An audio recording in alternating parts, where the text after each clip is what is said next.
Today, with liberal critics saying all the president cares about is getting his border wall, he made it clear this is not about politics. This is really a bill on border safety, border security, and it's a bill on, I would say, maybe more than anything else, we're here talking about drug trafficking. Well, joining me now with reaction, counselor to the president, Kellyanne Conway. Kellyanne, what is the White House's message tonight to those Republican senators who look poised to reject the president's emergency declaration, including, and it breaks my heart, Mike Lee of Utah? Okay, Murkowski doesn't surprise me at all, but Mike Lee and Rand Paul, you're on my you-know-what list tonight. I'm sorry, it is appalling. Well, I was in two separate briefings with the president today, and in both times he said, take the vote you want to take, but I think it's a bad vote. He said this is an easy decision. It's quite binary. You either are for border security, the sovereignty of this nation, keeping the drugs out of our communities, Laura, the human traffickers out, the illegal flow of people, particularly those unaccompanied minors and families coming from the Northern Triangle, or you're not. And he doesn't believe you can divorce the two just because you want to hide behind a process argument. He is focused on the substance, as he has been for 4 straight years now. And the substance is very simple. When you look at the drugs flowing in, not just at the ports of entry, but we saw data today about all the fentanyl, this ultra-lethal synthetic opioid that's coming between the ports of entry. A very important article today called The Fentanyl Failure, of all places, in the Washington Post. Brilliant article. The Fentanyl Failure. Please, folks, please read it. The fentanyl failure refers to how the Obama administration did absolutely nothing to mitigate and curb the rising epidemic of the synthetic opioid that now has claimed about 67,000 Americans, more than Vietnam, Iraq, and Afghanistan wars put together. Well, not a tiny crisis.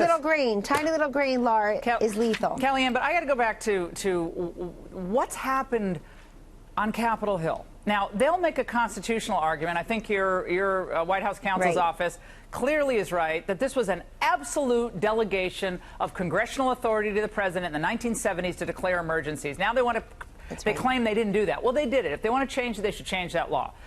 But on this question of what's going to happen next, the president will veto this if it gets rejected, which it looks like he will. He'll veto it, and then what happens at the border with the construction of the wall? What happens?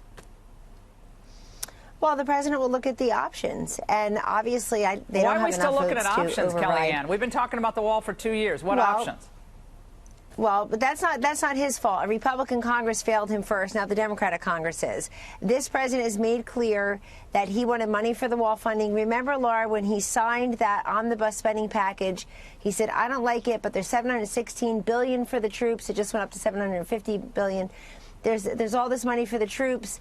We've got some other stuff in here that we're funding, like the opioid crisis, like some other measures. And then he said, but you have to give me the wall funding. The Republican Congress said, sure, we'll get you that funding this Congress, and they didn't do it. And now the Democrats certainly aren't going to do it. But you know what? This president says every day he's moving on with the construction. And this new budget has $32.5 billion for border security measures. That includes additional Border Patrol agents. That includes technology enhancements. But it also includes money for the wall, the military construction funds, the drug diversion funds. So tonight you still don't know where you're getting the money, though. I get we all know what the president wants. Well, but tonight, do we not know where we're getting the money? I mean, you guys have had a lot of time to figure this out. It's in the budget. Well, it's in the budget. We figured it out many times. If they want to, look, if these Republicans who know this president is within his full legal authority to declare a national emergency after he gave them months to do their jobs, Laura, the courts and the Congress have failed to do their jobs on immigration for decades. This president used the declaration of the national emergency as his course of last resort. I'm just trying to figure out where he's getting the money. We're spending money enforcing other countries' borders, Kellyanne. I get it. Syria and Iraq and Afghanistan. Bring the money home to enforce our borders. I think most people are saying, what the heck are we doing? I want to get your thoughts on this, though. The Democrats love to say that the president or his allies, Kellyanne, dehumanize folks. Let's watch. Trump dehumanizes, name calls, degenerates people, denigrates people. You have a man that has dehumanized children, taken the children from their parents. This is just an extension of the Trump brand, and this dehumanization of immigrants. Okay, Kellyanne, what are the Democrats' reaction then to this? Do you think that President Obama is the same as President Trump? Absolutely not. That is silly to even think and equate the two. One is human, the other is Is it true that Jared and Ivanka, just on the facts, forget the book for a second, they've outlasted everybody. Well, is it a sign that loyalty is preeminent with the Trumps? I don't think so, no. I think mediocrity is. And when you're too mediocre, even for Donald Trump, you really got a problem. And of course they survived. I mean, cockroaches are going to survive nuclear war. Kellyanne, cockroaches, we know the word vermin used by Hitler's coterie to describe Jews. So I'm sure I want to tell you something. I found that to be. Go ahead. Oh, it's beyond. The word dehumanization absolutely applies to the way so many people have treated those of us who work in the White House. But so what? I'm going to give you a little news flash. We don't really care. They've been trying to cut us down and push us out since we arrived. And those of us who are there for the right reasons and are surviving all of this and thriving beautifully, it doesn't matter. And I know that's true about Jared and Ivanka as well. The media don't like to cover anything that they're trying to do. Her Global Women's Fund, or what he's done on criminal justice reform, or Mideast peace, no, it doesn't trade, count. certainly the USMCA president had a big meeting.